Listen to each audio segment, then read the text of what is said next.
So it'll be Yours? it's gonna be outside. No. They have a table for everybody. Everybody's eating.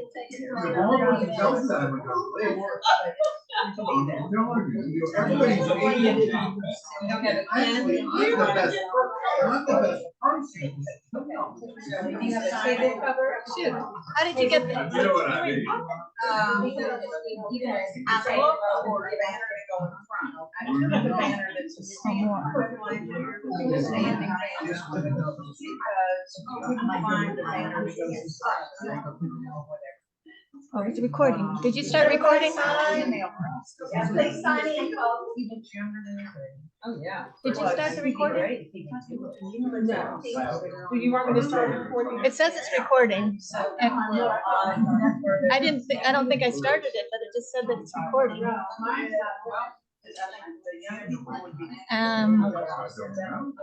And they have around a quarter of their.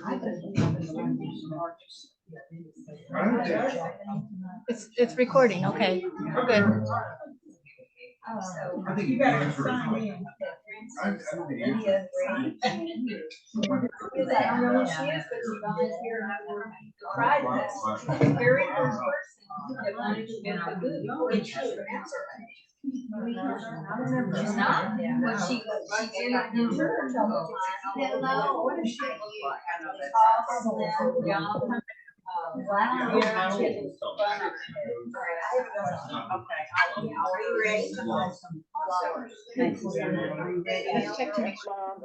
Okay, are you at home? Okay. Oh, we're ready. Okay, all right. Are you listening to this? So I turned off my Yeah. So it'll be important to make sure they can hear them. Yeah, it's being recorded. It's being recorded, so I think it's always be Good available. afternoon, everybody. I'm Lynn Owens and I'm with Okay, alles good? here at the church. We have a good presentation this afternoon. It's on optimal aging. And we're very, very lucky to have a representative from the Trader Okay, Barbara. And I have Foundation. I looked at England. And we're starting now. Good. There's a few, yeah, that's very Oh, nice. I don't know what and, happened to and I already started to go a little further.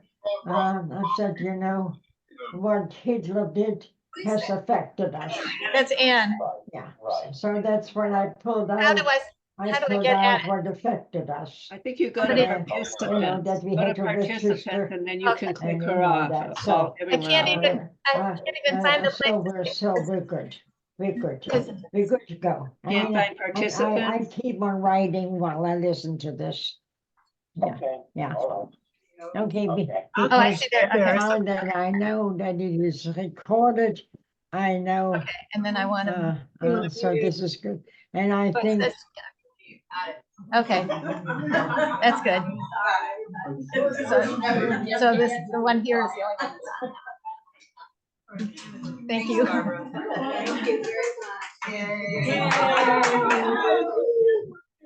So we're very lucky to have Barbara Gordon with us today. She's the Director of Community Engagement with the clinic. We did have 3 people that were coming, but 2 of them happened to call in early this morning and they're ill. So Barbara is pinch hitting for those folks. So that's fantastic.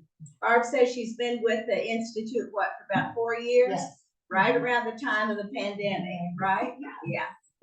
And we want to, she'll tell a little bit more about herself and get into the program and optimal aging. We want to recognize, we have a list of those folks that are with us on Zoom. Okay, all righty. We want to recognize Ann Dorsback. Ann is going to be 103 here very soon. She's been presented with a service award from the mayor of Louisville and also from the mayor of Germany. And we want to certainly thank her and recognize her. So in addition to Ann, Debbie Lawther, England is here. Diane Gunther is here, and Roxanne Sturdivant is here. So we certainly appreciate all of you joining us. Barbara, are you ready? Okay, so Barbara Gordon. Hello, everyone. Hi. So before we get started, I do want to test to make sure that our folks on Zoom can hear me. So if you can hear We have to see me, their pictures in order to know. yes, I need to You make. could be clearer speaking closer to the microphone, and it would also help if there was less talk in the background. So I tell you what we're gonna do. We're gonna mute your computer and I'll unmute mine. Okay, and then that way they'll be able to hear me fine. Okay. You want me to So I help know, with that? no, I can do the mute. I know Okay, that. mute here, but then you also have to mute there.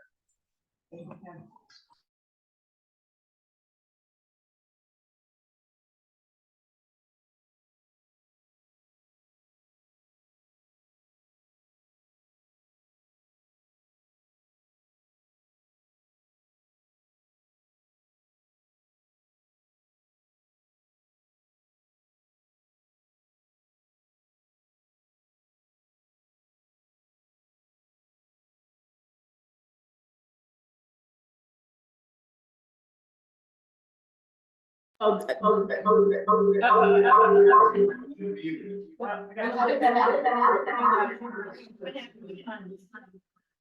for you. That's all you guys. Yeah. I'll just go and make sure. Okay. That echo really is disturbing, so we don't want that. We don't want that. Can you all hear me now? Great if you could hear. Yes. I have a thumbs up, so I think we're good.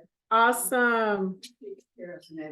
Wonderful. So I definitely, before I get started, I want to say it is my honor and my pleasure to be in your company, Miss Ann. Only if I can live to be 103. I will. Thank you. You all can't see me. Now you can. See, I have all these people in the room with me who can see me, so it went past my brain. So Miss Ann, it's just my honor and my pleasure to be in your company today. And is her birthday today or? Okay. 21st. June 21st. So I won't see you on June 21st. So I'm going to say happy birthday today. Awesome. So yes, I'm Barbara Gordon. I work at the Traeger Institute Optimal Aging Clinic, and I've been there. My start date was, I think it was like February 28th or something like that. And you all know what happened in March of 2020, right? So it was a very, very interesting start with my work directly at Traeger Institute. Before I worked at Traeger Institute, I have well over 45 years working in the field of human and social services. Primarily, most of the time that I've worked in this space, I've worked with older adults in some capacity. And before I went to the Traeger Institute, I was actually working at KIPTA. If you all know what KIPTA is, the Area Agency on Aging, I was the director of social services there and managed all of the aging programs for persons with disabilities. And I was there for a very long time. Then I retired. And Dr. Anna Fall, she's our executive director. I have worked with her for many, many years, many grants and initiatives in the community. We partner with University of Louisville. So she was just really jealous and didn't want me to stay retired. So she recruited me and told me to come work with her at Traeger. I thoroughly enjoy my job, what I do, able to continue to work in this space of what we call gerontology. And that is just, working with older adults, working towards a goal of helping us all to age better, to age optimally, and to continue to flourish as we age. As I'm going to talk to you a little bit about some aging things that you all probably already know. As I look around the room, I think we're all either baby boomers or further back, especially Miss Ann. But wow, the joy of aging. Aging can be very, very joyous. And today our goal is to, as your theme and title says is to talk about optimal aging. So I'm going to share this PowerPoint again, and then we'll get started. I do want to ask a couple of questions. This is supposed to be a 2-hour presentation. So adult learning theory tells us that most of our adult derrieres cannot sit that long and just listen to someone talking. So there's 2 things. One is I want you to ask questions as I go along, right? We want to definitely hear from you. And 2, I might ask you questions as I go along. Well, there's 3 things. The third one is that I want to give you breaks, even if it's just to stand up and shake your derriere a little bit, because it does get gets a little long, especially for our older derrieres. So we want to definitely break up this 2 hours so that we're not just sitting here talking for 2 straight hours. And those of you who are at home watching us via Zoom, when we break to stand up and move around a little bit, if you want to do that too, please join us. And they won't be long breaks, but definitely we're going to break up a little bit. So let's see. I want to share with you today some really good information about aging optimally and flourishing throughout our lives. One of the things that we really try to promote at the Traeger Institute is flourishing and aging across the lifespan, simply meaning that aging starts at conception. And a lot of people don't think of it that way, but it does. We age across the lifespan. And if we talk and teach and help people to understand the importance of many of the things I'm sharing with you today, when they're 5, when they're 10, when they're 20, etc., then we can all age a lot more optimally. Here is myself and my colleagues. Justin Magnuson, one of my partners in crime, he texted me this morning and said, "Oh, Barbara, I woke up with a fever." And I just thought, bottom line is, it would not have been responsible for him to come today. And then I got an email from Kristen saying that she was very, very sick, and they are both so disappointed that they can't be with me today. But one of the things that we do at Traeger is we learn across disciplines. So that's one of the reasons why I feel like I'm able to come and talk to you all today. I would have preferred to be here with my colleagues, with them speaking in some spaces that they work in quite a bit. But each of the spaces that I'll be sharing with you today, I have knowledge of and I worked in. And then, obviously with a 45-year career working in this area, I'm able to share and talk with you today. So I'm happy about that and happy that we did have to cancel because earlier this morning, I think that's what some folks were thinking, well, maybe we should just cancel. I said, well, let's find out if they will be happy with just me. So here I am. So let's first talk about aging. How many of you feel like you're aging? That's an easy one. That's an easy one. We are all aging. And as I indicated, we really, literally, we age from conception. The aging process begins at conception and it continues on until what?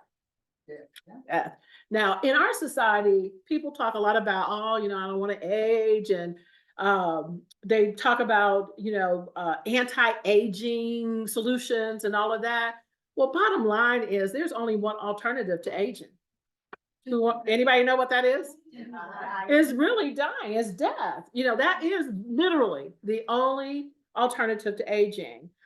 There really isn't anything that is truly anti-aging that can stop the aging process in its tracks. There are things that we can definitely do, and you'll hear about a lot of these things to improve our aging process, to help support and influence aging well. But there's nothing that can stop aging. Actually, in my environment, in my workspace, the Traeger Institute, we really feel that discussion, talk, marketing campaigns, etc., that focuses on anti-aging is really stigmatizing. It really is negative, and we should not go in that space. But the aging process is a gradual, natural process that begins at conception. In the literature, you will see it says at early adulthood. It involves many changes, very active changes over time. These changes can affect physical and mental capacity. It can increase the risk of disease, and it does. Aging does lead to death. Eventually, we'll get to a point where we can't age anymore, and then we die. It is a natural biological process characterized by gradual changes in our body over time. There's nothing uh, with the aging process, the pure aging process. There is nothing abnormal about it. And although, again, in our society, the stigma that revolves around aging would make many of us think that aging is bad. There is nothing abnormal, there's nothing negative about aging, and it is a natural phenomenon. So, I want to talk to you a little bit more, not a whole lot of detail. I don't want to get too much into the weeds about the natural or normal things that change as we age, but I do want to give you some highlights about some of the things that you may have already experienced, that you've noted, that you've thought about, that you felt that occur as we age. There are, a lot of different things that occur within our bodies as we age. For example, we have changes in our physical makeup. Some of you have gray hair. You all can see that I've got gray hair in my head. That's a natural aging process. We know that physically, many of our organs change and their functionality change. For example, our kidneys work a little slower. So that's why it's so important for your doctor to really manage your medications so that your kidneys don't get overburdened, or those medications don't go out of your body or through your body at a pace that is harmful. Our liver changes in terms of its function. And I'll talk a little bit as we talk about lifestyle medicine about some of the important things that we need to know about putting different substances in our body. And one of the reasons for that is because our liver slows down a little bit. It changes in terms of how it processes and take things out of our body. Yes, our memory changes. Now we have to know and understand, and I'll talk a little bit more in detail about this too, that dementia, Alzheimer's disease, significant cognitive decline that impacts functionality is not normal. Those are disease states. Those are things that impact or affect our bodies that is not normal aging. But there is some memory decline as we age. There are some changes in our brains and how they function, but it's not to the extent that it affects our functionality. So it's important to know that difference. I used to say all the time when people would come to me concerned about their memory, and I would ask, do you remember that you forgot? So although that is not a research and evidence-based screening question, it is a really important one for us to remember, because sometimes as we age, we get concerned about those things. We forget where we put our keys, and it is like, oh my God, here it comes. Well, you remembered that you forgot, that you misplaced your keys. And eventually, most of the time, you find them. And then if you're smart, you put those little finders on them so that they are not lost anymore. So many different things, change. And I just talked a little bit about the physical changes, but there are social changes. Some of the social changes is that, as we get older, and everyone has their different cadence in terms of what happens here, but we retire, we change our living situation. Sometimes we downsize and move to smaller houses. One of the things that's really important to remember is our social circles change, sometimes as a result of loss, but other times because of relocation, etc. So there are social changes that occur as we age. And there are sometimes financial changes that happen as we age as well. You know, sometimes retirement financially looks a little differently than when we were in the workforce. So just knowing that those are just normal, natural things that occur as we age. But one of the things that we want to talk to you about a lot today, especially as you look at your agenda, you know, we're going to talk about lifestyle medicine, is optimal aging. So what is that? What is optimal aging? Optimal aging refers to the process of aging in a way that maximizes physical, mental, social well-being and maintaining a high quality of life and functioning independently for as long as possible. It is, you know, aging well, literally. Optimal aging is knowing how and figuring out how to do those things to help us to age optimally and to flourish, continue to flourish as we age. Some areas of optimal aging are very, very reflective of the normal areas of aging. But what I want to share with you is just a few specifics underneath each of these categories. And then what I want you to do is to remember these things when I start talking to you about lifestyle medicine. And that the discussion about lifestyle medicine really is going to be somewhat of an active or proactive discussion about things that you may already be doing or things that you can do to improve your aging process. So physical health is a component of optimal aging. We know that regular exercise is very important to keep in our lives as we continue to age and get older. I like to call it movement because for a lot of people, exercise is a bad word. Any of you are averse to exercise? And some of us, you know, there are some of you in here who may have been marathon runners and may still be. There are some of you in here who've been avid walkers, but then there are others, and there is no degree to what's good or bad or indifferent, who just don't like the fact of going out in the hot sun and going for a 30-minute walk, right? The operative here is movement. Movement is very, very important. And making sure that we stay mobile as much as possible. Balanced nutrition is another area. Eating a diet rich in fruits, vegetables, whole grains, lean proteins, and healthy fats is very important for us. And again, I'm going to talk a little bit more detail about each of these areas. And for physical health, regular checkups. How many of you here know what an annual wellness visit is? Annual what? Wellness visit. I see several hands. That's great.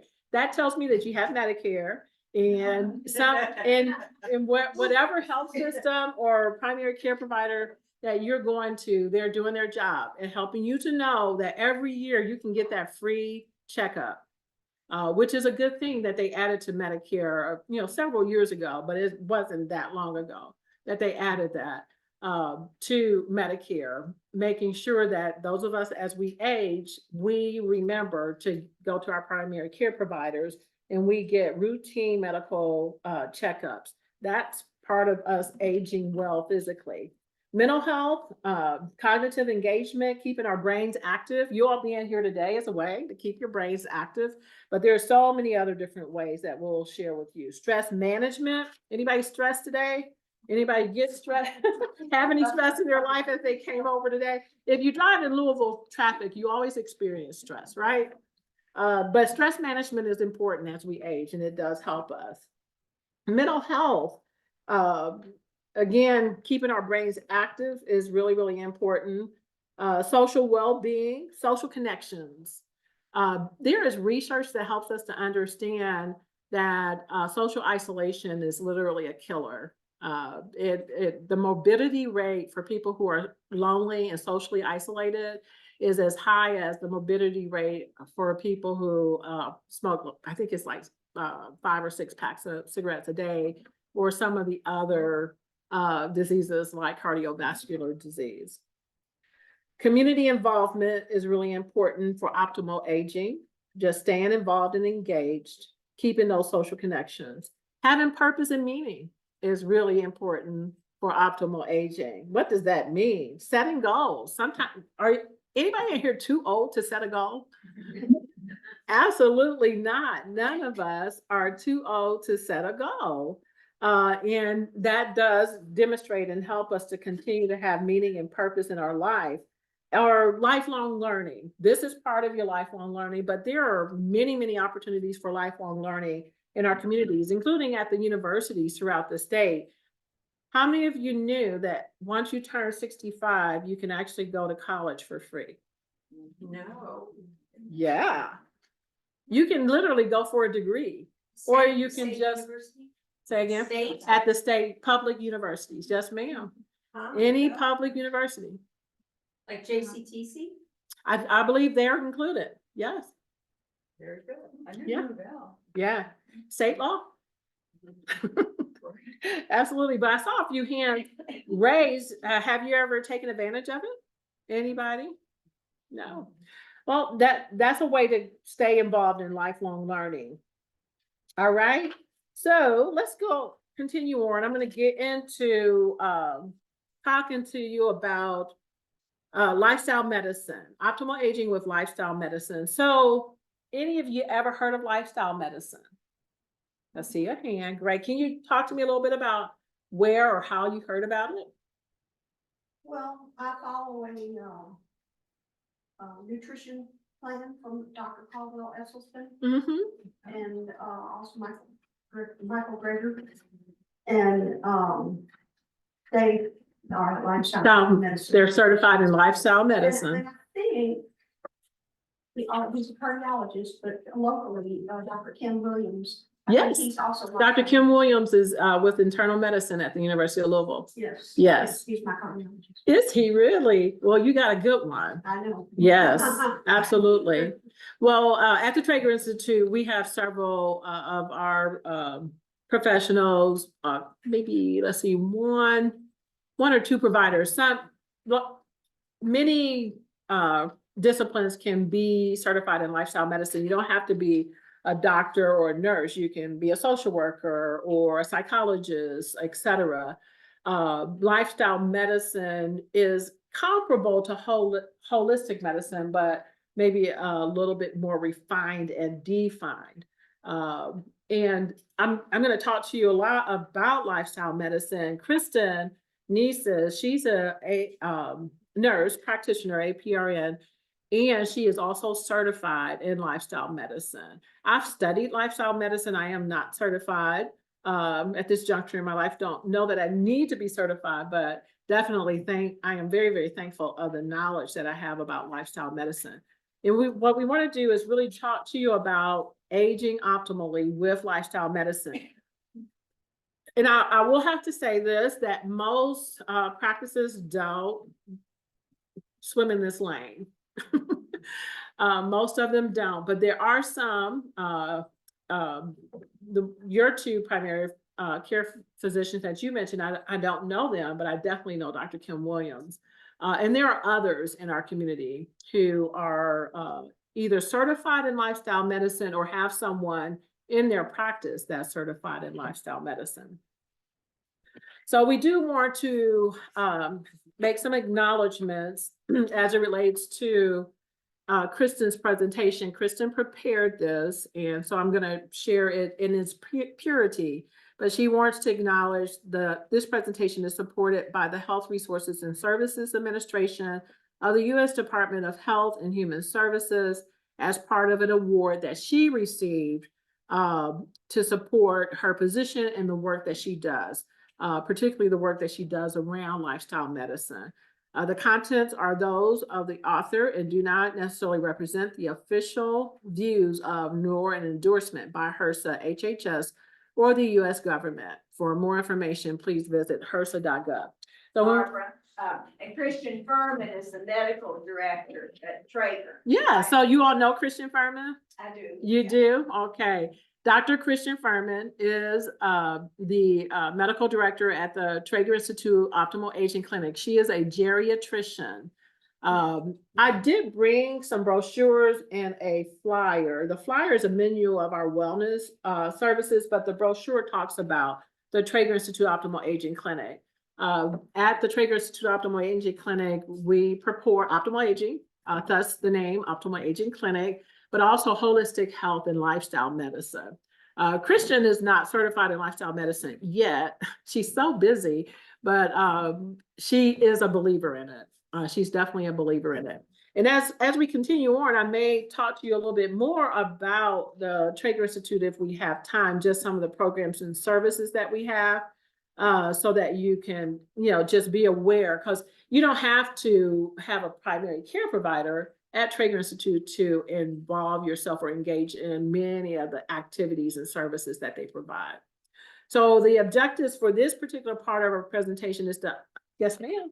You said you don't have to have a primary care with Traeger. That's right. But what if you already have it? Because I have just recently become aware of the Traeger Institute and studied your website. And what if you already have a primary care? Right. So if you have a primary care physician, if you want to get primary care from the Traeger Institute, you would have to switch, right? But if you wanted to participate in their wellness activities, etc., you don't have to quit anything.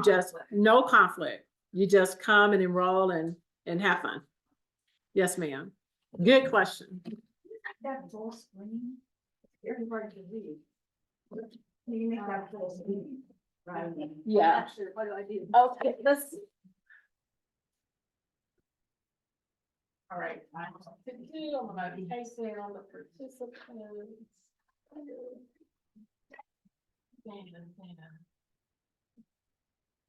Yeah, I think that one. Yes. Yeah.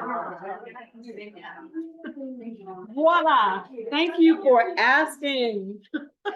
I'm looking here, not there, so I didn't even recognize it. Awesome. Yeah, really, thank you. So today I'm hoping that through this presentation, you'll understand lifestyle medicine and its role in aging, why it's important, key components of optimal aging, nutrition, exercise, stress management, sleep, and social connections, and practical tips for incorporating healthy habits into daily life. And when we talk about practical tips, again, I know all of you all probably practice some of this that we're going to talk about at some level already. So love to hear from you if anything resonates, or if you know are involved and engaged in some things that I don't mention that could fall under that category. Please just share, because knowledge is power, and it does help us. So what matters most to you? When you think about optimal aging and lifestyle medicine, and part of our methodology includes what we call age-friendly health systems. In other words, trying to make sure that we target and focus in areas that are friendly to older adults. And one of the most important questions that should be asked of anybody who your primary care physician should be asking you this is, what matters most to you? In other words, what are your goals? If you have a chronic condition, for example, I have a chronic condition. I've lived with high blood pressure since I was in my 30s, right? When my doctors practice, or when I go see my doctor and they engage me, my expectation is for them to ask, what matters most to me as it relates to managing this chronic condition? And one of the things that matters most to me at this point in my life is to decrease the medications I have to take for that particular condition. It may never happen, but that's one of my goals. I hate taking all the medication for management of my blood pressure, but what are the things that I can do to possibly decrease that, to possibly change that? That's what matters most to me. Think about what matters most to you as it relates to your aging and aging optimally. And not just, a point of time either. As we talked earlier, you know, as we continue to age, you know, we have goals, we set goals, and we want to continue to live as optimally as possible. So what is lifestyle medicine? Lifestyle medicine is an approach to healthcare that focuses on the underlying causes of disease rather than just treating the disease. So some of you may have heard terminology like, what is the root cause, right? And in sociology, we talk about that a lot. When there's a sociological problem, you can't just look at the problem. You need to really understand what the root cause of that problem is. It's the same thing in medicine. If you have a condition, a disease, you don't want to just look at the condition and the disease. You want to look at what's causing this? What's the root cause of this? Lifestyle medicine interventions using these have been studied and have demonstrated that they can prevent, treat, and even reverse many heart disease, diabetes, high blood pressure, and many other chronic conditions. In my work as an area agency on aging director, when I was at KIPTA, we implemented many evidence-based interventions like chronic disease self-management, diabetes self-management, walking programs, etc.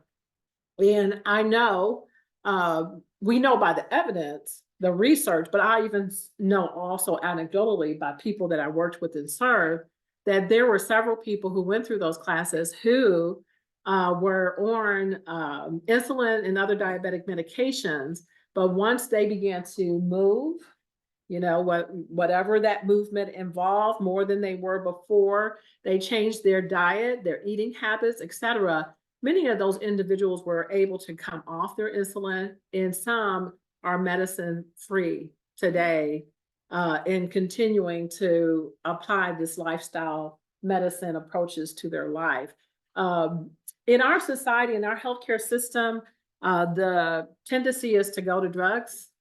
How many of you just love the drug commercials on television? My husband and I always look at each other and was like, why in the world would anybody take that? You know, after you hear all the, yes, it's like, oh my God. But, you know, a lot of that marketing, the big companies, the way our health system is designed, you know, yeah, some practices are in the back pockets of the pharmaceutical company. I can go on and on about that, but I won't. You all know that that is the tendency. You go into a doctor's office with a problem, it could just be a backache, rather than them trying to figure out why are you having this backache? You know, what did you do? What happened, etc. They're wanting to give you muscle relaxers and painkillers, right? That's the society that we live in. Hopefully, some of the knowledge that you receive today, you'll be empowered to say, wait a minute, doc, you know, maybe we should try something natural first, right? Because sometimes we have to be the ones doing that, sharing with our docs, helping them to understand that there are other ways that we can get healthy and remedy a problem than just going straight to the drugs. It emphasizes lifestyle medicine, the importance of healthy lifestyles as a primary approach to achieving our optimal goal, our optimal health goal, right? It treats chronic conditions by changing how we live, again, not just by giving medicine. Now, I don't mind using myself as an example. I told you already that I take several blood pressure medications. Well, I know and understand because I had a doctor. She retired. I hate her forever for retiring, but she did. She was a great doctor. But when I was diagnosed very early, when I was diagnosed, very thin, movement, exercise, walk, run, the whole 9 yards. Didn't look like the typical person who would have high blood pressure, but I did. And through our research and looking into things and looking at my family history, we both assumed and believed that it's genetic, that my high blood pressure is a result of genetics, which research does support that some of these chronic conditions can be, you know, genetically passed down. So Obviously we went to making sure that I did some of the, or all of the dietary things and continue to move and exercise. But I was already doing so much, it wasn't felt that, and it didn't, that it was going to turn my situation around. So we know that sometimes you still have to take medications. But I believe in my heart, again, because I was diagnosed in my 30s, I'm 65 now. I believe in my heart that if I hadn't continued to live a healthy life, if I hadn't continued to eat right and to move, etc., then the blood pressure could have really consumed me negatively, affected my organs, and possibly caused me to have worse conditions or even worse than that. So we know that even if you're taking medications, applying some of these lifestyle medicine methods can still improve your health and can help you to manage those chronic conditions better. That's my example of the person with diabetes. So really in the medical world, even though that person is not taking medications and not taking insulin at this time, and there are many, I'm thinking about one person in particular, we know that they are still diagnosed with diabetes, right? They're just not needing the medications because they are applying these lifestyle practices to their life. If they were to change or revert back or not do the things that they're supposed to do, the diabetes symptoms could really come back and could even be worse. All right, so excuse me. The role of lifestyle medicine in aging is really, really, really important. Sometimes when people think about some of the things that we talk about in lifestyle medicine, they really think youth, 20s, 30s, 40s, etc. No, this is really, really important in aging as well. It promotes longevity and improves quality of life by addressing key lifestyle factors. It enhances physical and mental well-being, enabling older adults to remain active and independent. It enables us to flourish as we continue to age. It reduces the risk of age-related diseases such as cardiovascular diseases, diabetes, and dementia. And I would add here, I've said it already and I'll repeat it, is that it also helps us to manage those chronic conditions if we've already been diagnosed with them. There are 6 pillars to lifestyle medicine. You can see them here in this diagram. I believe I'll read them off to you, but these are the primary areas that lifestyle medicine focuses on. Whole food or plant-based nutrition. So nutrition is a really, really important area. Regular physical activity or movement of some sort. And we'll talk about, again, it doesn't have to be that you're going out running a marathon. There's movement and doing things like Tai Chi or yoga, as well as chair exercises, etc., that are very impactful and effective. Restorative sleep. Sleep is so important. I'll talk to you a little bit about that as well. It is so important. It is one of my nemesis. Since I was a little child, I've been a night owl and an early riser, just not requiring a lot of sleep. As I'm aging, I know that I've got to work on that habit, and I've been doing better. I've gotten up to 6 to 7 hours of sleep a night, but is that what? Not to say anything, I just couldn't walk. Oh, Lord. If I had 6 hours of sleep. Okay. Yes. And part of that was just my disposition, right? But even if it was, I know how important sleep is. And because I'm getting older, it's even more important. So I have to work in that area of improving my sleep hygiene. You ever heard that terminology? Sleep hygiene. So we have to work on that. And there are many things that can affect our sleep. We'll talk a little bit about it. Avoid risky substances, right? We'll talk about alcohol and how because our bodies change as we get older, we really do have to be attentive to and change our substance habits or practices or likes or whatever. I'll talk to you a little bit about that. It's really important. I'm not telling anybody they can give up their wine or any of that. But definitely we have to be considerate of it. And then positive social connection. I talked to you a little bit about that earlier in stress management. So nutrition. And let me check the time. All right, we've been going for right about 40, almost 40 minutes. Let's do a stretch. Move around. If you don't feel like getting up to, you don't have to. But if your derriere is numb like mine, move around.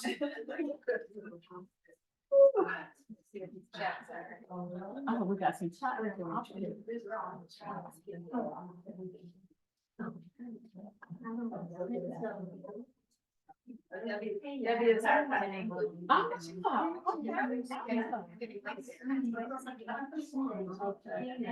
And just hit no there.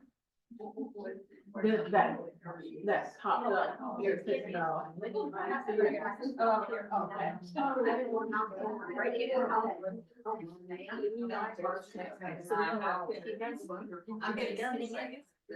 This will stop others if you want to continue. It's all on yours, so you don't want to stop my screen. So yeah.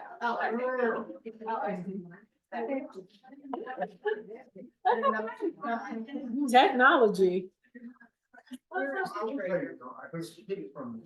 It's on East Market Street, Okay. 204 East Market. Mhm. Oh, yeah. It's near Nulu. You're familiar with Nulu? Yes. Yes. Uh-huh. It's not, it's just a couple of blocks from Nulu. What, like at Floyd or Boyd, you know, Poplar Plaza, that road that connects Brook and Floyd.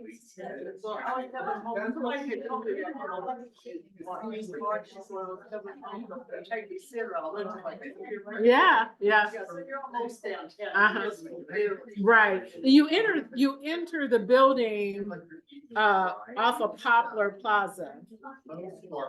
So, yeah, so if you came into Traeger or Brook Street, you would turn right on Poplar Plaza before you got to East Market. And if you came down Floyd, you would turn left on Poplar Avenue before getting there. It's an alley. Yeah, and that's where the parking lot is. Yeah. Don't require. They're listed in the brochure. And I just, yes, I did it. Yes. They have Tai Chi.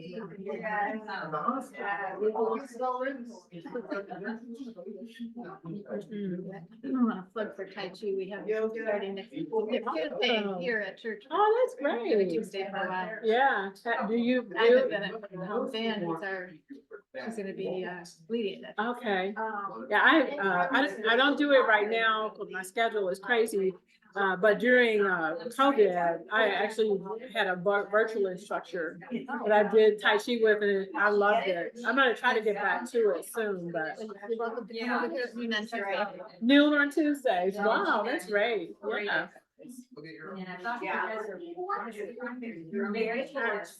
All right. All right, we're gonna come back together.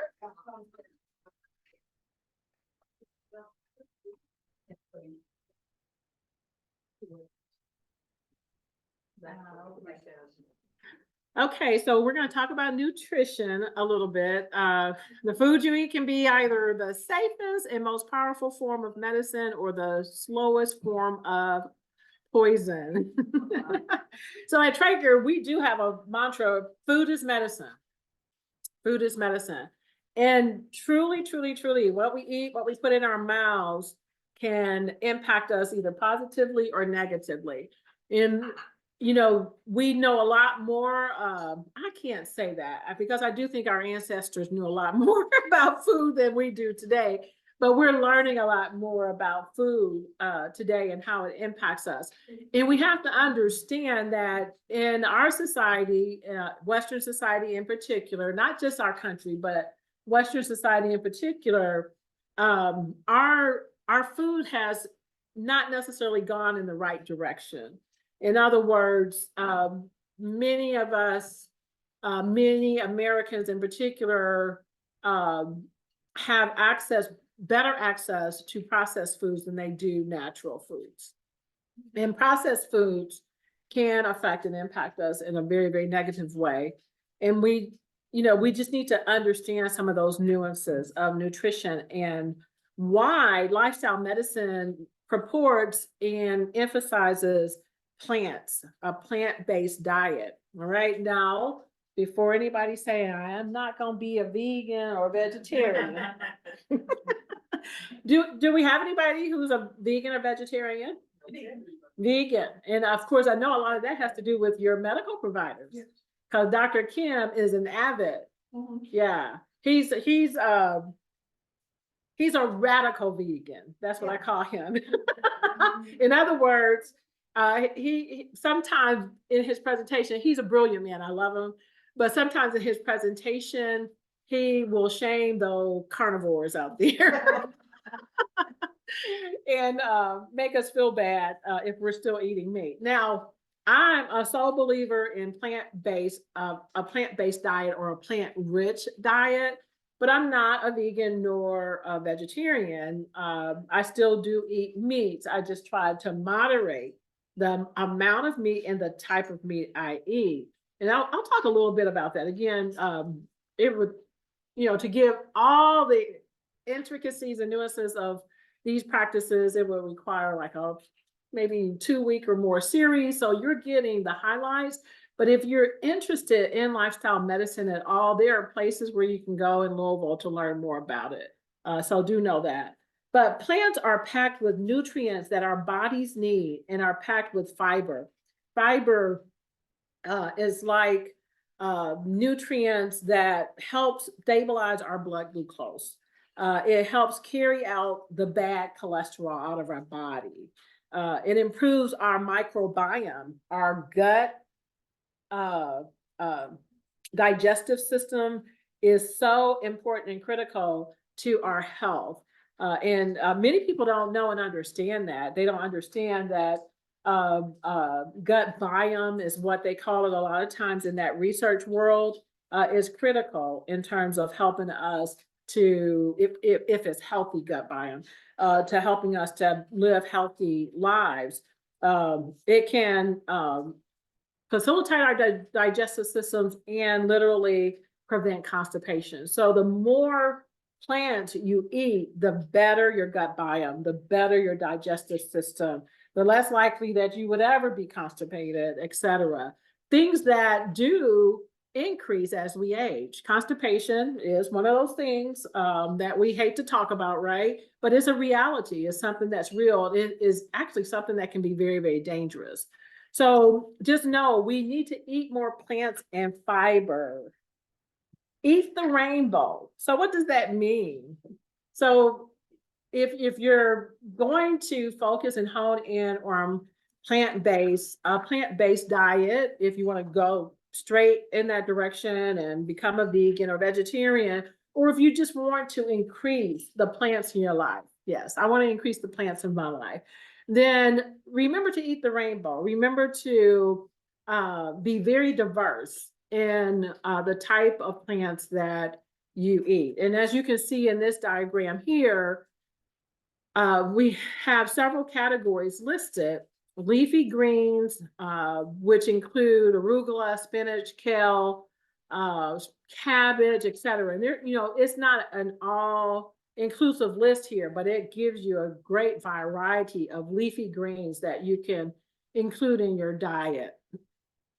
Other veggies like artichoke, broccoli, cauliflower, carrots, bell pepper. And you can sort of see the rainbow in all of these different vegetables that are being named.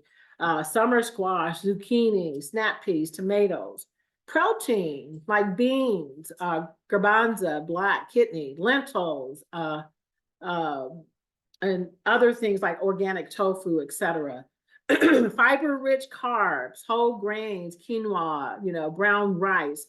Our go-to most of the time in America is white rice, but brown rice is much better for us than white rice. Anybody know why brown rice is better than white rice? Say, the husk on it is. that's part of it, but white rice is processed, is stripped of its nutrients. I mean, there's just no quality to it whatsoever. I think we tend to navigate to it mainly because our taste buds have been accustomed to it. Most of us probably were raised with white rice. But we can literally change our taste buds. No matter how old we are, we can literally taste our taste buds. There are some things that I've learned to eat that I didn't like as a child, but I've learned to like them because they're good for me, right? Healthy fats like avocado, olives, nuts and walnuts, seeds, pumpkins, hummus, dressings. Make sure we include those healthy fats in our rainbow of foods. Toppers like lemon, lime, herbs, fresh herbs. Herbs are really, really good when we're eating, for example, a really nice, fresh green bowl of salad. Nutritional yeast, anybody familiar with nutritional yeast? Okay, you can buy, sometimes, not often you can find it in the grocery stores, but you can find it in health stores. You can find it like at Whole Foods, places like that. It is very, very complementary to improving the nutritional value of the things that we eat. And it has a taste or a flavor. I can't really describe it, but it does add some flavor to the things that we're eating. Also remember your vinegars like balsamic, apple cider, and white vinegar, and spices. So as we age, our taste buds do change. Any of you've noticed that? There are some things that you can taste, some things you can't taste, some things that have changed taste. Experiment with spices. The type and kind of spices that are out there are endless, really, especially when you venture out into other cultures and the spices that they use. But it's good to experiment with those as well. And they do add to nutritional value as well as flavor of your dishes.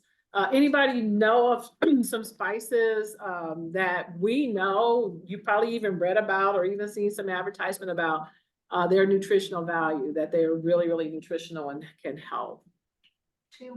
Turmeric, that is one of the most popular, and it's true. It's very, very valuable in its nutrition value. Cinnamon, that's a well-known one in our society, right? And there are many, many more. So investigate, look, do a little research, do a little Google research about all the different spices that are out there. And you can see on this slide that we also add just some examples of some things that you can do with the actual ingredients. And yes, we can definitely make sure you all have this PowerPoint so you can have all this information as well. But one of the things my husband and I do, there's a couple of things that we try to do often during the week. We try to have a salad a day, just a nice big green salad, and sometimes we'll add nuts or tuna, something like that, to the salad, salmon, that sort of thing. But we love burrito bowls. I love them, especially because I love Mexican food. And you can do some really, really great, interesting, healthy, nutritious things with a burrito bowl that's really, really tasty. And if you like Mexican food, it's even the better. But you have several different examples here that you can choose from. All right. So let's talk a little about the mind diet. Have you heard of the Mediterranean diet, right? What about the Mediterranean DASH diet? All right, so the Mediterranean diet, literally, it follows Mediterranean practices. And it's not vegan or vegetarian, the pure Mediterranean diet. However, there are some who have created really good recipes and practices that could be vegan or vegetarian. The DASH diet is one that's been around for a long, long time, and it's a heart-healthy diet. It's one that many doctors for years have encouraged their patients with heart conditions to use. And again, you can find these diets pretty easily online. Excuse me. There are many other diets as well, but some of these diets are considered like degenerative delay diets. In other words, they affect our entire system, including our neurological system. And you know, there are some key components to these diets, and the plants that are utilized in these diets is one of those key components, particularly berries and green leafy vegetables. There have been studies conducted like in Australia and other places that revealed compelling findings regarding the excuse me, the MIND diet, and adherence to this diet demonstrated a remarkable 53% reduction in the risk of Alzheimer's disease.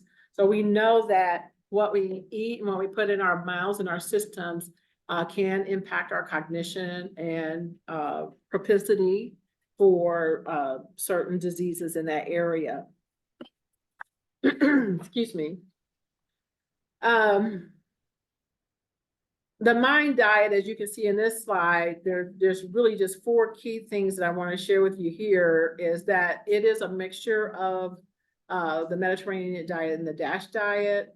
It increases plants and foods and decreases animal foods. It decreases meat. Remember, again, it doesn't necessarily eliminate meat, but it decreases it. Recommends specific brain healthy foods to incorporate and unhealthy foods to get rid of, to take out of your diet. There's research that helps us to know that dairy products cause inflammation. Anybody know that? Yes. Now, how many of you are cheese lovers? Yeah. Yeah. Now I'm not a cheese lover. I've never have been. Never liked cheese my entire life since I was a kid. I have that blessing. So sorry, but I live with a bunch of cheese lovers, and I know a bunch of cheese lovers, and I know a vegan who's a cheese lover. Somebody asked me earlier if I knew Dr. Joe. Who was that? I can't remember. Joe D'Ambrosio. I can't remember who it was. Well, Joe D'Ambrosio is a vegan, but he's also a wonderful chef, and he has learned to make vegan cheese. And of course, you can buy it too. I don't know how processed it is if you buy it in the store, but you can buy it. But he's learned to make vegan cheese out of almonds. You ever hear of almond cheese? So if you're a cheese lover and you really did, I saw your face.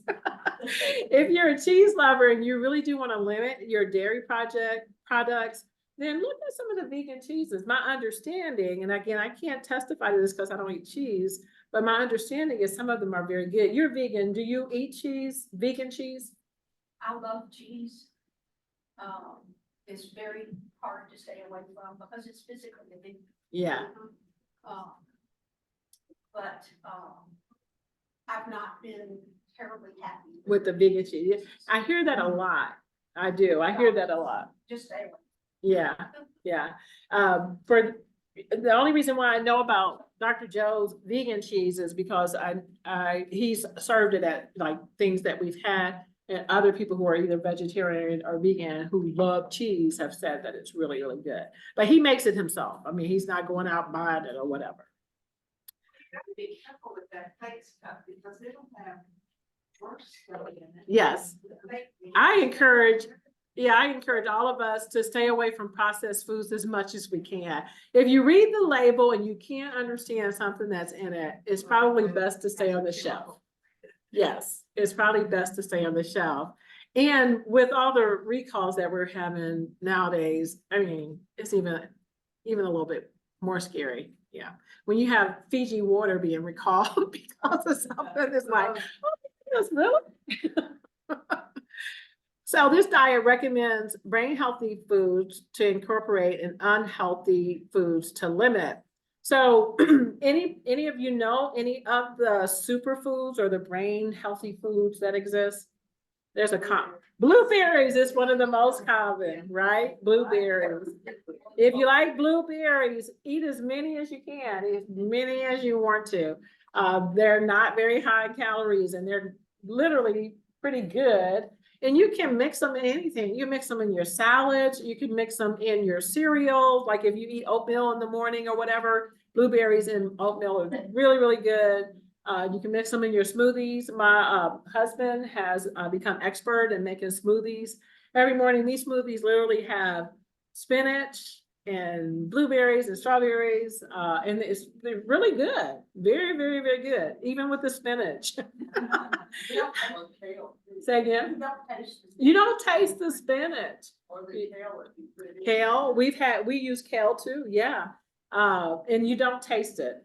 So he's pretty much perfected it. So we usually try to drink a smoothie most mornings. We do try to change it up because it can become monotonous, right? So we do try to change it up every now and then. Studies show that the MIND diet can reduce cognitive decline even more than the Mediterranean and the DASH diet. So I do encourage you to look it up. When you get this slide, there's a link here where you can go and find more information about that particular diet. Here's a little bit more information, what to increase and what to decrease. Red meat, butter and margarine. Now, at my house, we've totally eliminated margarine, but we have not been able to eliminate butter. So that's one of our areas. Cheese, as we talked about earlier, that's one of the things to decrease. Sweets and pastries. How many of you can't stay away from yes, it's hard. So when you can't stay away from it totally, what do you do? Say again? Eat in moderation, right? So, we know that eating sweets every day is just not good. It's not, I mean, we can't get away from that. It's just not good. And especially if you're eating sweets that are using the cane sugar and all of this other processed stuff, the corn sugars, etc. Corn sugar is a killer. Read your labels, corn sugar, truly. And thank goodness, you can buy more products that used to be made only with corn sugar, with natural sugar now, rather than the corn sugar. For example, if you like jellies, like on your toast or whatever, preserves, etc., there was a time when you couldn't hardly find any that was not made with the high fructose corn sugar. But now you can. So look for them. What do you know about the more healthy foods? They always what? Cost more. They do. Can't get around it. They always cost more. But think about your savings in healthcare in comparison to what you might pay a little bit more for something that's healthy. And then we already talked about this, processed foods. Stay away from processed foods as much as possible. Can anybody tell me a processed food that's very common in our society, and some of you may still eat them, that is really, really bad for you? And we usually have it at lunchtime. Lunch meat. Bad. Sorry. Not good at all. That's one of those processed foods that we need to get rid of totally out of our diet. That's not one that we should do in moderation. There are some things where really, truly, you can do in my ice cream. Some people love ice cream. No, you shouldn't eat ice cream every day, but eating ice cream, especially a good, healthy brand, once in a while is good to do. It's good to do because it keeps you motivated, inspired, and it satisfies that natural desire that you have, right? So let food be thy medicine and medicine be thy food. Hippocrates actually said that a very, very long time ago, and many people don't even recognize that. He's known, for do no harm, right? But he said a whole lot of other things that contributes today to lifestyle medicine. Okay, let's talk a little bit about movement. Not exercise, right? Movement. So we have to find ways to move our body in ways that bring joy, because if exercise is a curse word to you, you're not going to do it. You're just not going to do it. So I really, rather than me talking to you, you can see this slide. The recommendations is 150 minutes a week. Incorporate strength and resistance training at least 2 days a week. Add balance exercises like Tai Chi. Yeah, you're all going to have Tai Chi here. I heard. Wonderful. 2 days a week. Move body throughout day. Avoid being sedentary. I want you to share with me, share with all of us, what are some ways that you know that you enjoy moving in your life? What do you do currently? Or what could you do more? Anybody? Just walking. Just walking? Stretching. And does it have to be walking outside? No. No. A dear friend and colleague who does one of our evidence-based interventions called Flourishing Together, she encourages people, especially when she's teaching this class, and because most of these individuals are very, very sedentary, don't move at all, she encourages them to start by getting up and walking during the commercials when they're watching their favorite program. Just every commercial, get up and walk in place. It's movement. It's just really moving this body. The more sedentary you are, the more aches and pains you have. Lie to you not. Even if you have arthritis, you don't have to self-identify. You don't, I'm going to ask this question, but you don't have to self-identify. I just want you to think about it. How many of you have arthritis? I've been diagnosed with arthritis.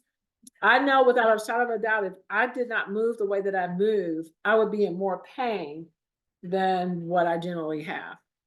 That I would not be able to move if I was just sedentary. So movement is really, really important. And it does influence our aging process and us optimally aging. And there are so many different ways to move. You know, we talk about Tai Chi, right? Tai Chi is wonderful, by the way. You all going to have it here. I encourage every Tuesday at noon. Every Tuesday at noon. She told me the day and time. Who knows? I might show up one day. I did do Tai Chi. My schedule is crazy now, so I hardly ever am ever able to do it anymore with a group. But once you learn Tai Chi, you can be in your bedroom, in your living room, in your den, in your backyard, and you can go through the movements. You don't have to be with a group to be able to do that. Once you learn the movements, etc., and you may not even feel like you're doing them right. It's the movement. It doesn't matter. It's the movement. There's chair yogas. You know, some may not be able to do yoga, right? Yoga is hard. I've done yoga. And it can be very challenging. I encourage anybody who like yoga, who's doing yoga, to continue to do it, or who want to learn it. But there's chair yoga. There's chair yoga that's specifically designed for older adults, and it's very impactful. It's very effective. So you have to find that corner that you like. You have to find that place that you enjoy, that you desire, that is pleasing and pleasant, and do it. Just do it. You know, the old Nike mantra, just do it, right? But purpose in your mind and your brain that every day I'm going to do some type of movement, because it's really easy to just, my daily job, most of the day, I'm in my home office at a computer like this in Zoom meetings. That's our life to now. Since COVID, it's like nobody wants to revert back, right? And I have to intentionally and deliberately make myself get up and move around, intentionally deliberate. Thank goodness, we do have technology too. So I have this smartwatch, and I can set it to remind me. Well, it is set. It's already set to remind me when to stand up and when to move around. And it requires you, when you set it, it requires you to stand up and move around for a minute. That's really effective and is important. So there are a number of things that can help us to be effective in this area. So when we move, it improves our heart health. It improves our muscle mass.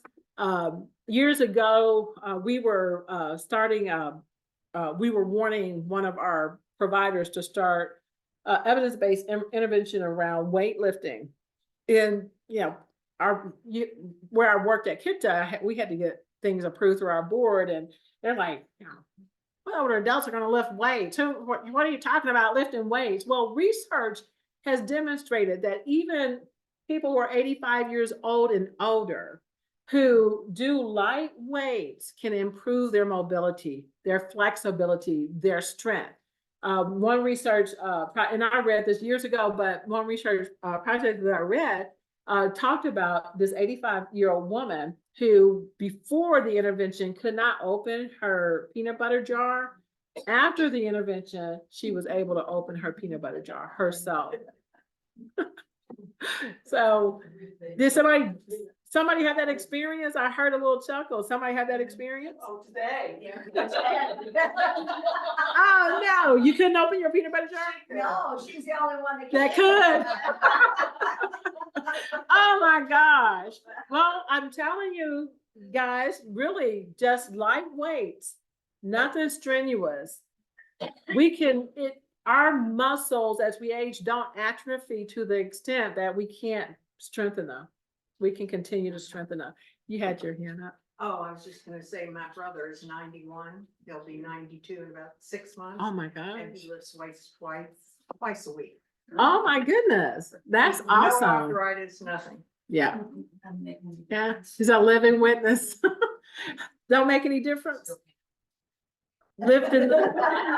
Did you say the lifting the weights don't make any difference? I lift weights every day. I do cardio, I do stretching, I do a hula hoop for crying out loud. And I still can't open a damn jar.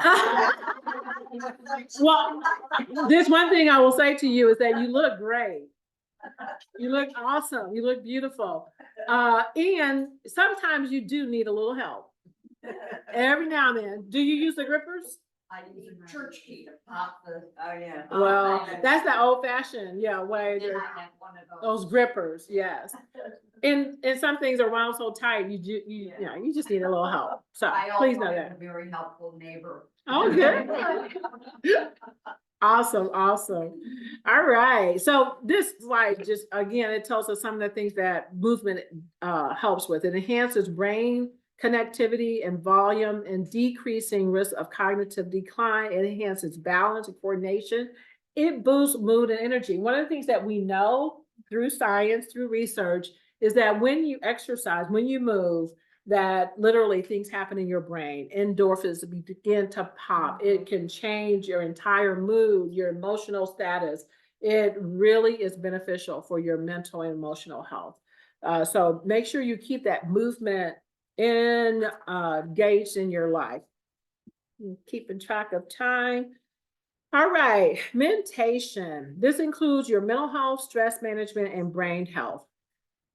Mental health and stress management. I asked you earlier today, when we first got started, anybody stressed?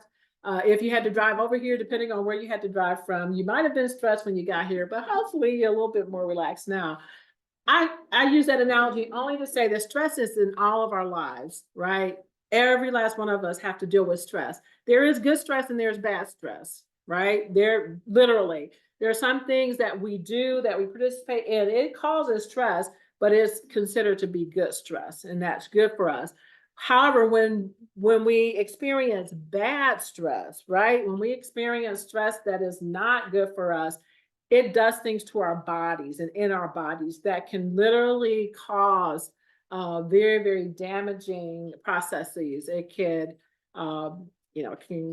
stress can literally cause a heart attack. Obviously, there are some things that if you have stress going on in your life over and over again, day in and day out, year after year, cortisol is that chemical in your body that causes the damage, and it can literally cause a number of things to go wrong. So we want to be cognizant of that. We want to know how to manage stress. We want to do things, practice behaviors, etc., to help us to moderate our bodies and our systems if we have a lot of stress in your life. Any of you caregivers? Nobody's a caregiver, okay? If you happen to have the opportunity, it's really stressful, and I know nobody in here want to voluntarily be a caregiver, but we know that we're living longer, and I think it's like 1 in 8 or 1 in 7 Americans will be a caregiver at some point in their life.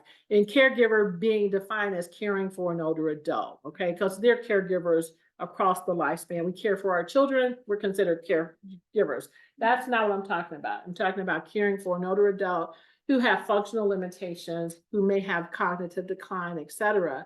That's a very, very stressful role to play, regardless of what you do. So you have to do things, you have to integrate things in your life that we call sometimes categorically self-care to help moderate that stress. Stress comes from many different directions. So you know your stress, you know your stress level.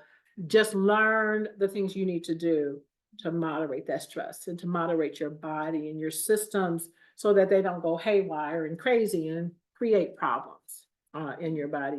I never forget when I was in, it was a long, long time ago, but when I was in undergraduate school, I had my degree in psychology in school, and I was in this course where the professor showed us this video. It was called a film back then. They're called videos now. This film, it was I think it was Carl Jung. It was one of those old psychologists who helped us to create all these different therapeutic practices and interventions. And I never forget hearing him talk about how he believes stress and some of the mental challenges that people experience literally cause physical disease. That was like 40 plus years ago, almost 50 years ago when I heard that. We know through science, through research now that that is a fact. He was speculating based on his work that he was doing with many individuals, the therapy that he was doing, and knowing about their health conditions. But we know now that that's a fact and that's a truth. So one of the ways, obviously, and you can see here on this slide, that we can help moderate our stress and improve our mental health is staying active. And we talked about that earlier. Brain health is really, really important as it relates to us continuing to age optimally. And these are some things that you can do to check in on your brain health. And I know some of them might seem a little strange and weird. So how does that impact my brain health? Complex activities, knowing that you can do these complex activities is important. Playing cards with friends, learning a new language, do puzzles, cognitive activity apps, etc. Any of you have those apps on your phones, those word games, etc.? Yes, I'm sure many of us do. I have probably 2 or 3 on my phone. And then that Sudoku, any of you do that? It really, again, science tells us, research has demonstrated those things really are effective of helping to keep our brains sharp. Avoid tobacco use and excess alcohol. This helps our brains. Get your hearing checked. Anybody know why that might be important as it relates to brain health? Well, they say that if you have trouble hearing, it's going to affect your brain. Yes, it can affect your brain. It can affect your brain in a number of ways. Obviously, it can affect the chance of dementia, and it can affect your cognition, but it can also affect your mental health. It can affect your mental health in a number of ways. A lot of times when people begin to have hearing issues, they self-isolate because they're in a room like this and they can't hear. It's embarrassing.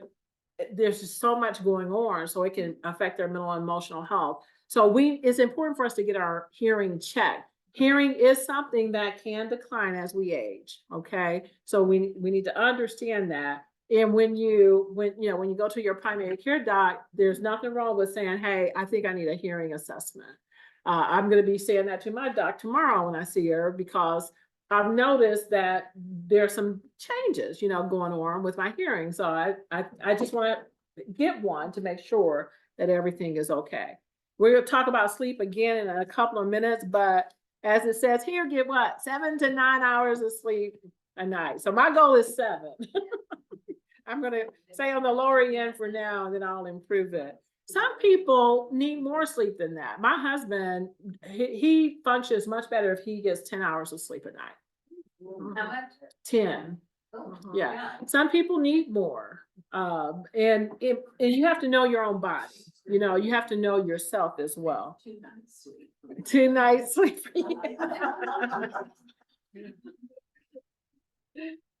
All right, so some additional brain health management. We talked about cognitive activities already, optimize hearing, avoid head trauma. What are some of the best ways to avoid head trauma? And why would that be? Why would that be a discussion in a session like this for aging optimally? Why would we talk about brain trauma and aging optimally? Say again. Older people fall, and often they hit their heads. Yeah, my one of my brothers passed away.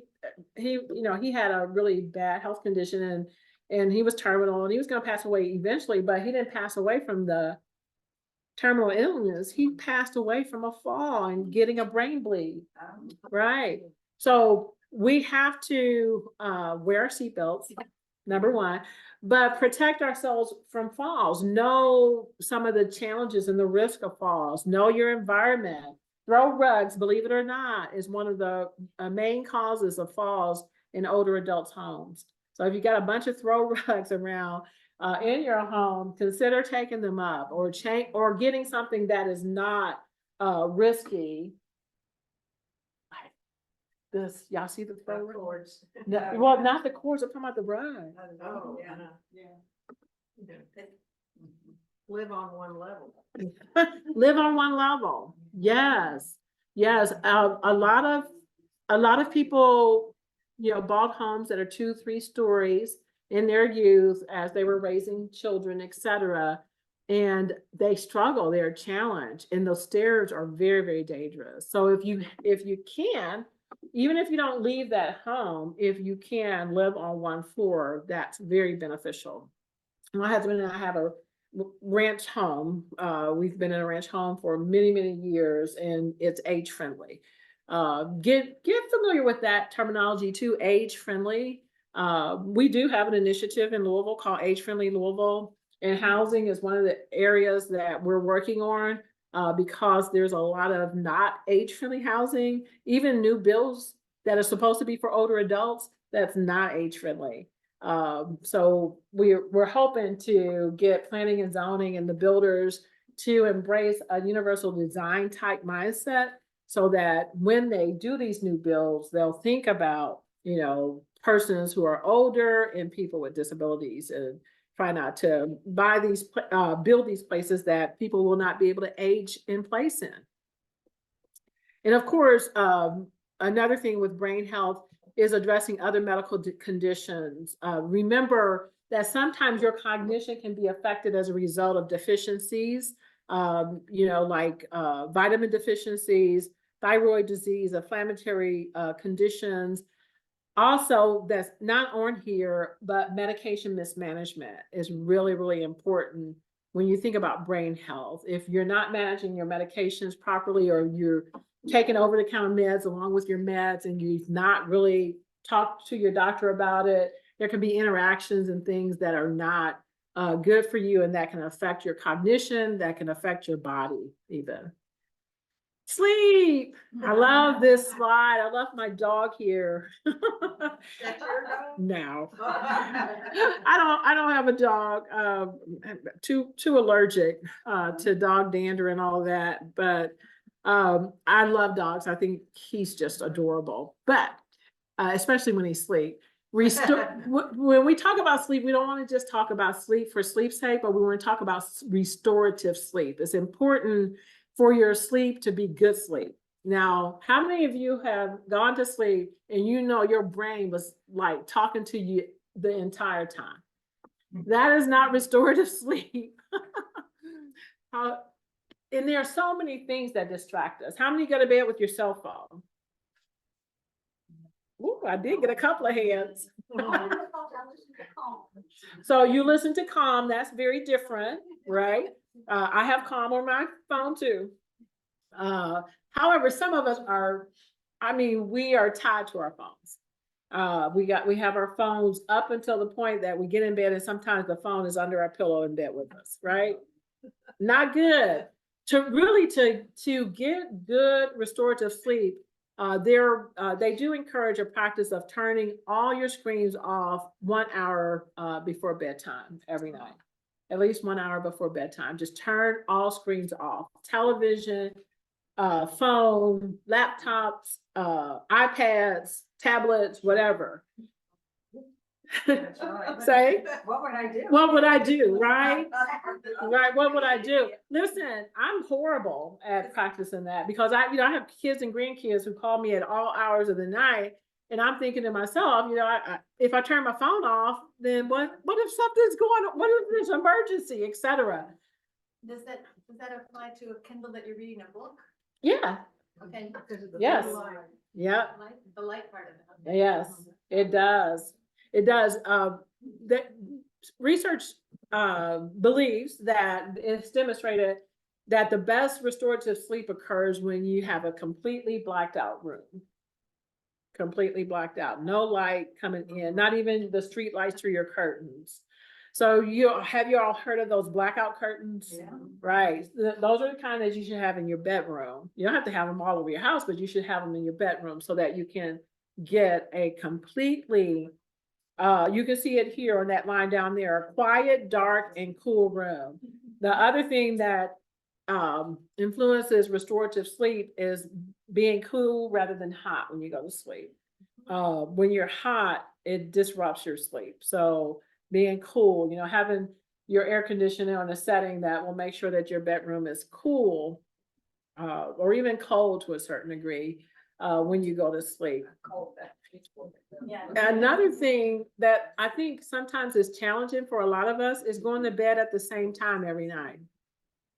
Now, my husband is a lot better at this than I am, mainly because he needs so much sleep, but he typically goes, he is asleep. Whether, even if we're like in the den trying to watch a movie, he is out like a light at 10 o'clock every night. He's lucky. Yes, he is. And he can lay down and just fall asleep. Not me. So, and I'm giving these examples because some people are just really good at falling asleep. I mean, I guess they were born that way. Other people are not. And those of us who are not, we have to work at it. We have to work at improving our sleep hygiene, because research have helped us to know and understand that sleep is critical to aging optimally and to our health. It is really, really important. And we know a lot more today than we ever had before. So Talk about naps. So there's controversial research about napping. There's research that says that it's good and effective. You've heard about the 15-minute power nap. And there's research that says it doesn't make a difference. The most important thing is the restorative sleep at night. But if I'm in a totally dark room and it's cold, I couldn't sleep. So the operative there is not being cold. Remember that. The operative is not being cold, because bottom line is, if I'm in a cold room, which we do, we try to make sure our bedroom is nice and cool. I even in the summertime, I have to have my blankets on. So the operative is not being cold, is that body temperature, room temperature helps to influence restorative sleep. So you want to be warm. So you have to have your blankets, or quilts or whatever it is to make sure that you're warm, but that room temperature is important for influence and restorative sleep as you sleep through the night. One of the things that happens as we sleep, and it happens probably more with women, even post-menopause, is that our heat thermometer goes up as we sleep. It goes up significantly. So, having a good cool room helps to moderate that and helps you to get in that deep REM sleep that influences restorative sleep. I have to have my head and everything covered. I do understand, because I'm very cold natured, especially I hate air conditioning because it chills me, it freezes me to death. But sometimes there have been times when I've gone to bed with a hoodie. But Okay, let's see. All right. Social connections. We talked about this a little bit earlier, but social connection is important. I love that you all are here together. I believe this is something you do often, right? That's good. This is what you consider social connection, and you probably do other things, but you have your other friend groups, your other family groups. Social connection can increase brain volume and decrease risk of dementia. Literally, we've got evidence that proves it. If you, some people say, well, I'm an introvert, or I just like being alone. Yeah, any one of us could have that propensity or that nature, that personality. But being alone all the time, day in and day out, is dangerous. We all need social connection. It influences longer health span and quicker recovery. And one commonality between blue zones, have you heard of blue zones? Yep. Some of you have blue zones. One of the commonalities between blue zones is social connection and a sense of community. That's a constant commonality between the blue zones. What is blue zone? So blue zone, this is research based as well. It's these communities that have been found all around the world where people are aging wonderfully without chronic conditions up until their hundreds. They have a higher percentage of centenarians without disease and chronic conditions than any place else in the world. There's one place in America, Lula something. Say again. Linda, California. Places, over in Europe, etc. Yes, ma'am. Somebody is trying to say something. I was gonna say Greece and Japan. Yes. There's an area northwest of Costa Rica. Yes. Considered. Blue zone. Yeah. Mm-hmm.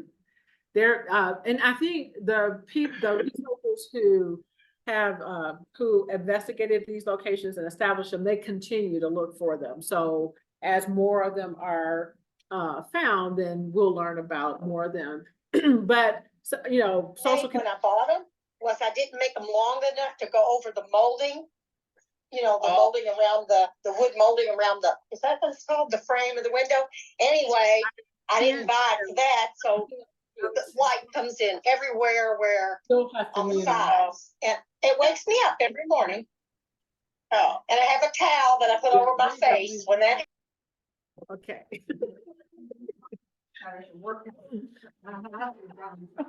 Wonderful. So just a few other things with social connection, lead a purpose-driven life. We talked a little bit about that earlier, and you see some examples of how you can do that. Prioritize face-to-face connection, engage in complex and real-life activities.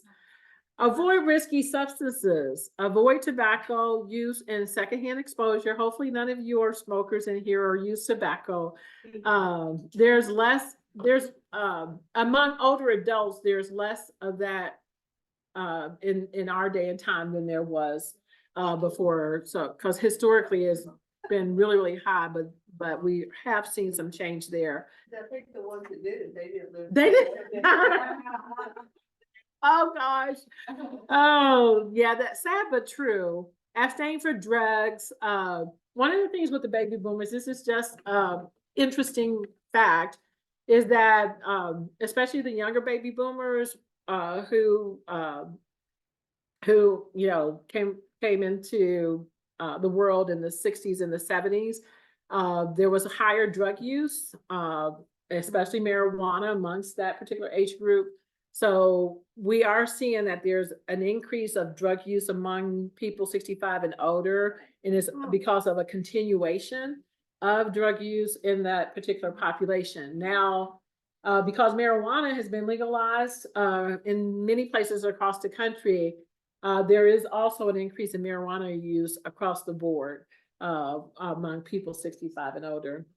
But the operative there really is that we should abstain from using drugs. And a lot of the reasons why that is important is because many of us take prescription medications, and those Legal drugs. Right. Stick with the legal drugs. Stick with the legal drugs and be careful even with them. And when you don't have to take if you can do something natural in place of a legal prescribed drug, then you try the natural remedy before you try a prescribed drug. Abstain from alcohol or have no more than 2 alcoholic drinks per day for men and 1 drink per day for women. Anybody know why there's a differential between men and women? Well, the girth, once. Body weight. mass, yeah. Body size and mass, etc., and that impacts and affects how alcohol is processed through your body. Yeah, and bottom line is that when we were younger, we could drink more and it didn't affect us negatively. But as you've aged, if you used to have that 2 or 3 glasses of wine every now and then, a night or every now and then, you could have that 2 or 3 glasses of wine and it was fine. But if you did that today, it would affect you much differently than it affected you back then.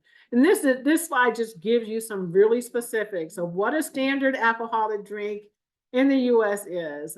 12-ounce beer, not 2 or 3 or 4 beers, 5-ounce table wine, not 10 ounces. A lot of times when you go to the restaurants, they give you the choice between a 9-ounce and what, 12-ounce or something, 6 ounce and a 9-ounce, right? So here it says what, 5 ounces. And then 80 proof spirits, 1.5 ounce. You know how little bit that is?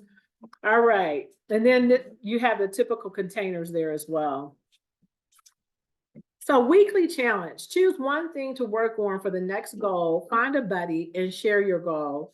The goal is for improvement, not perfection. So earlier today, I was speaking to some caregivers about self-care, and I'll share the same thing with you. If any of these things are not a norm for you, you just don't practice them. And I'll use movement as an example. You don't move hardly at all in any given day.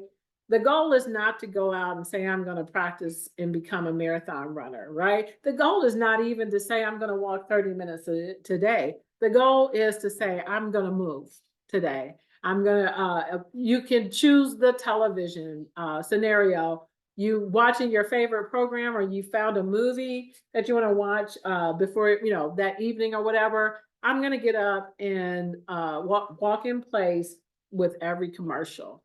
That is the goal.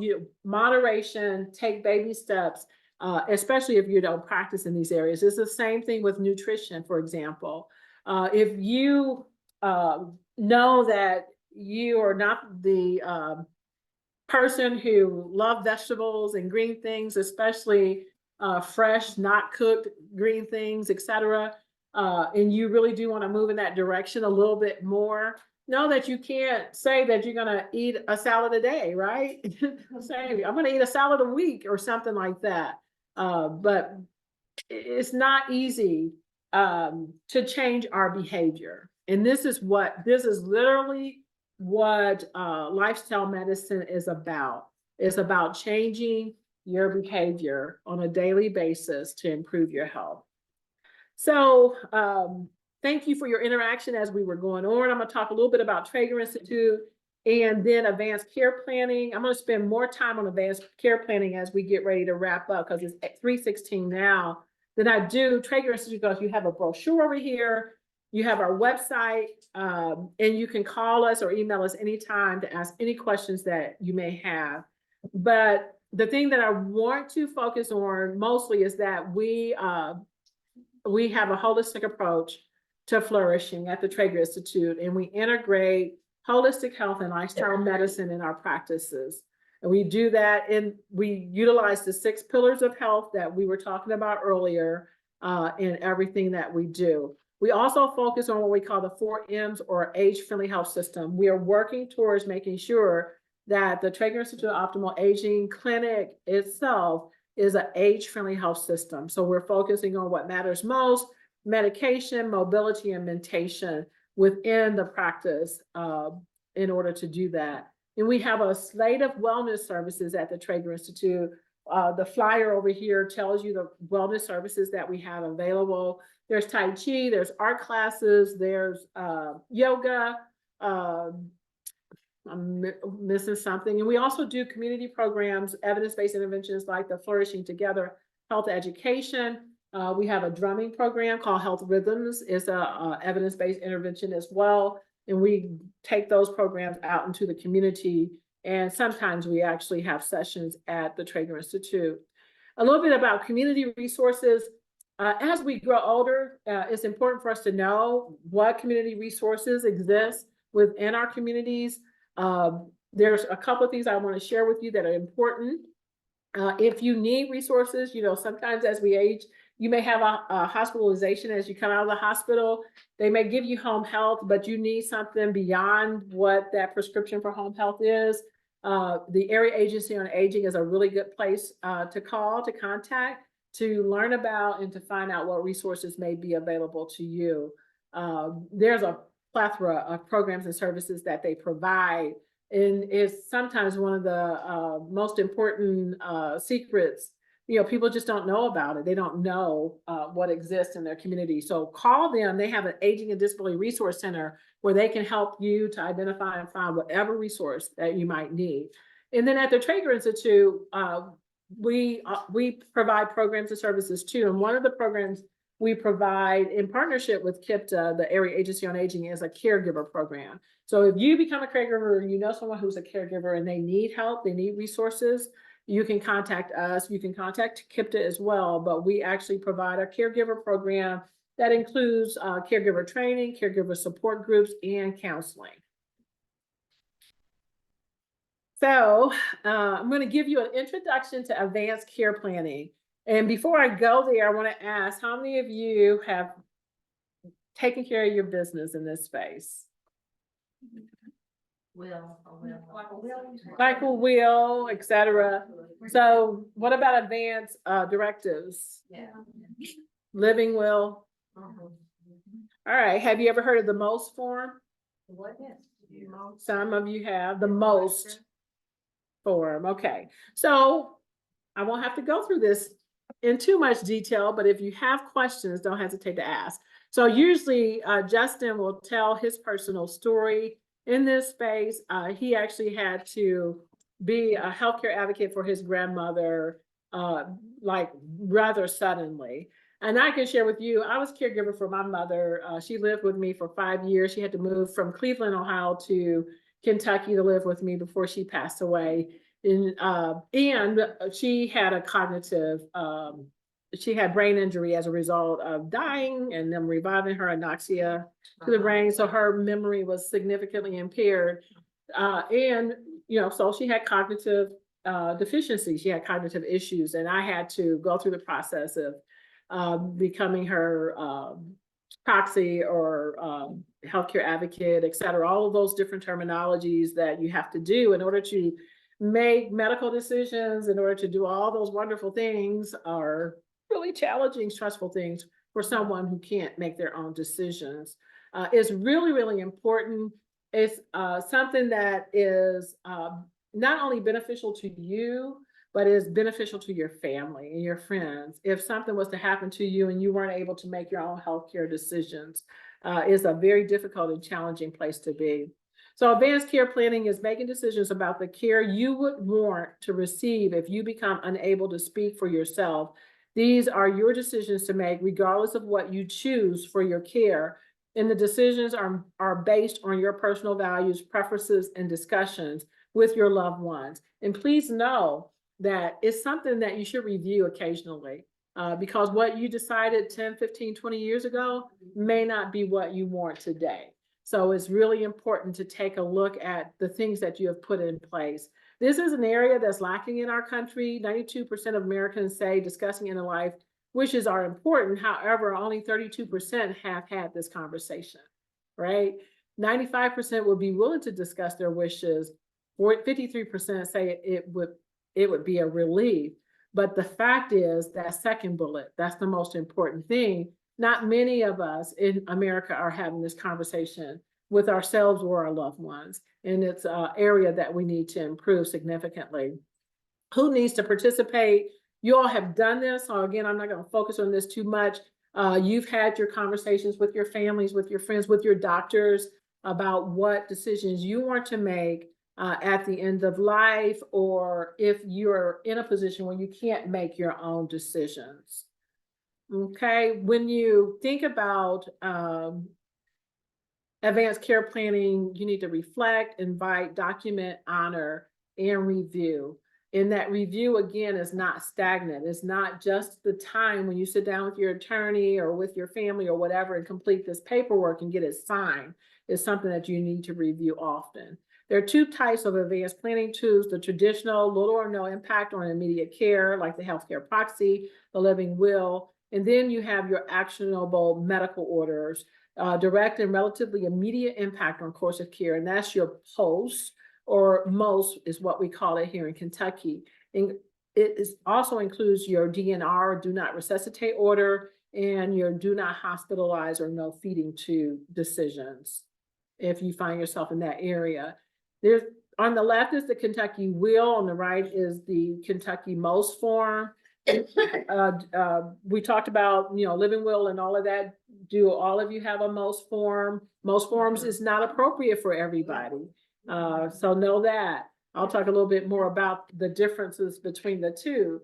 So differences between an advanced directive and a MOST form. Does MOST stand for something? Yes. Let me see. I think it was back here. I don't want to say it incorrectly. Did Justin write that down? It's medical orders. The ST I always get stuck with.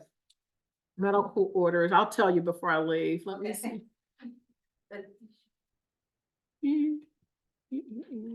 Nope, he didn't write it down. I'll make sure you know before I leave. Medical orders for something, ST. Okay. The ST is what I get stuck on most of the time. Say again. I think it's something. A standard treatment, I think it is, but I don't want to say it wrong.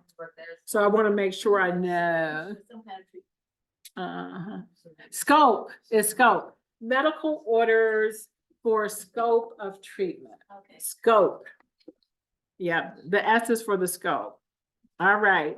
So advanced directives, the population that advanced directives is appropriate for is all adults. Any adult should have advanced directive. And I would even say older children who might have a terminal or chronic disease as well. The most is for someone with a serious illness or frailty. So you've got a terminal illness, a really serious chronic condition, or significant frailty, right? And that's not all older adults, right? So that's why the most is not necessarily appropriate for everybody. The time frame is important as well. Future care, future conditions. The most is more focused on current care and current conditions. Who completes it? Another important area in difference. We complete our advanced directives, the individuals, the patients. It's the healthcare professional who completes the most, okay? And you're with them because you're telling them what your desires are, but they have to complete it and sign off on it.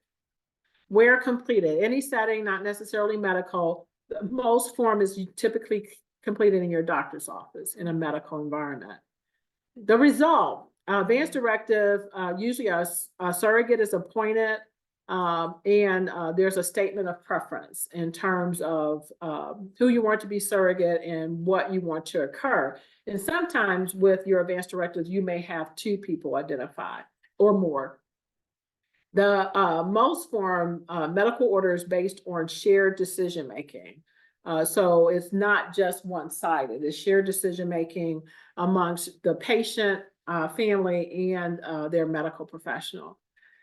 The surrogate with advanced directives cannot do the advanced directives themselves.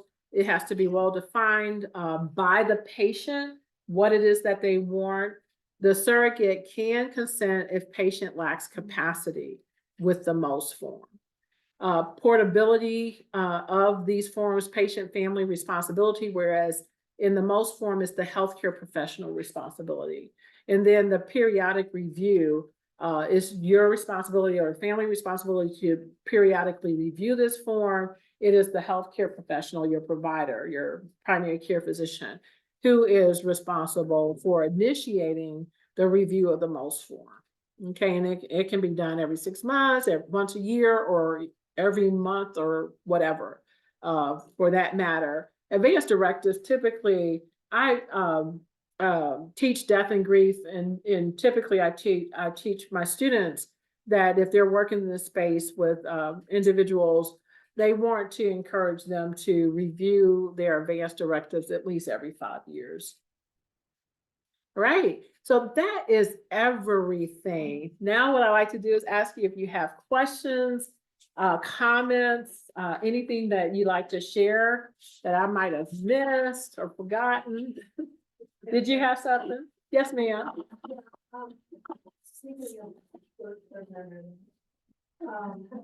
You had the 6 pillars. I got 5. Okay, 6 pillars of lifestyle medicine. Tell me what 5 you got.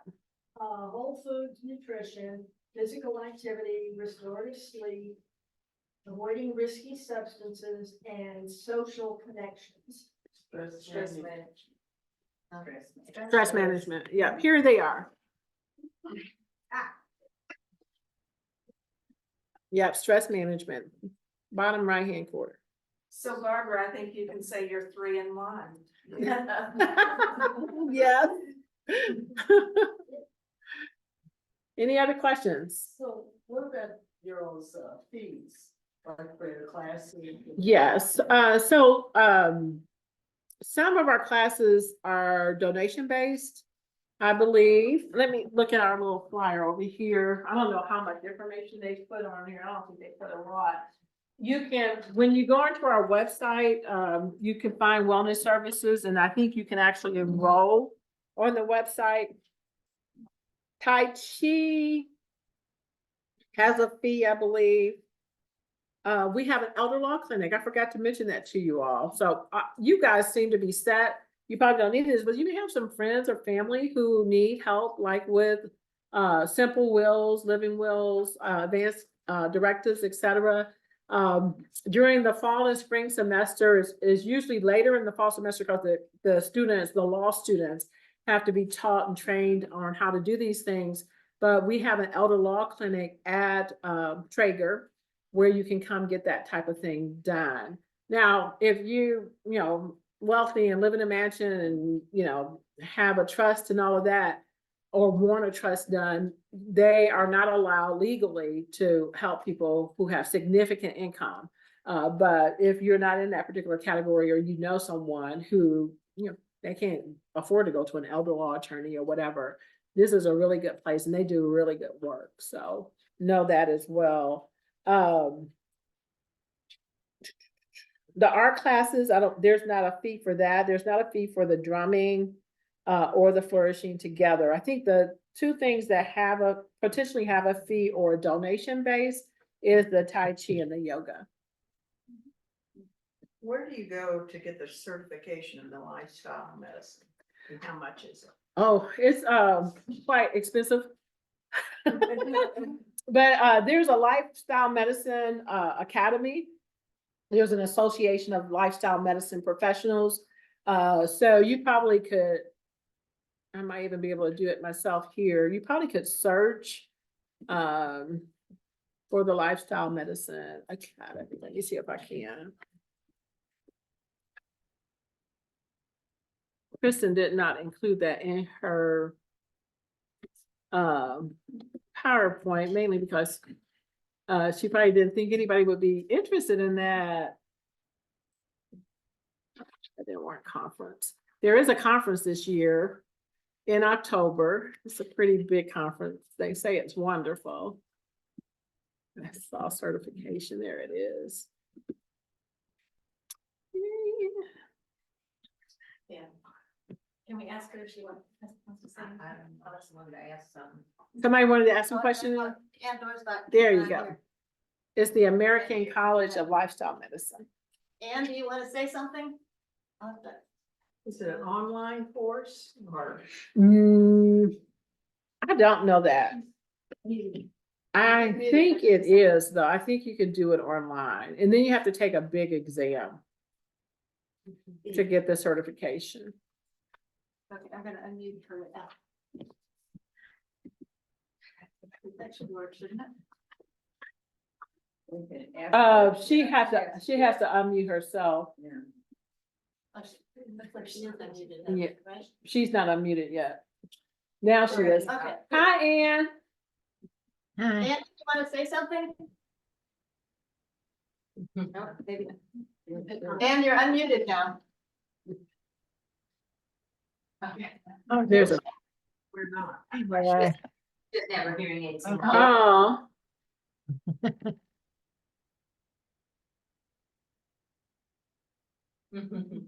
okay, you want me to say something? No, yes. If you want to say something, yes. Oh, I think it was fabulous. And obviously, I do a lot of things right. yes. Yeah, dancing, you know, I'll dance, folk dancing, and you should go on Thursday evening, you should go to the ethnic dancers that meet here at the church. They amazing, they're very Oh, wow. amazing. You'd be surprised what you can do. Yes. Yes, you, yeah, yes. So, Ms. Ann, one of my goals, one of my husband and our goals, as we continue to age, is to learn to do the tango. And my son and I play rummy cube every night after dinner. I Oh, don't wow. know if anybody plays rummy cube, but it's Yes. yeah. Right, yeah, that's very good. Yes, and I sleep 8 hours. Good. Yes, and I do my own laundry, and I have to walk 2 flights to go to bed. Oh, wow. And She's hitting all the pillars. yes, and I usually put the laundry in, and while it's working, I sew pillows. I don't know whether you know about my pillows. Then we started those pillows with the church, with the children. When we had the children from downtown and their parents from a shelter, and we made pillows with them. There was a make and take party. We made items for them that they could take home. Great. Yes, and last on Halloween, I give the pillows away. And last year I gave 80 pillows away, and 100 are already made. Awesome. I have a sewing machine. Oh, my goodness. I have a sewing machine is only 10 years younger than I am. All right. Thank you. Thank you so much for sharing. Okay. Thank you, Barbara. Yes, thank you all. Lynn Owens. Oh, and Thank you. Were you able to get that information about the certification? Did you see it? No. Here, let me, I wrote it down. okay, you So I did. can. Yeah, you can look for it. Just look for that website, lifestylemedicine.org. Okay. Sin.org, yeah.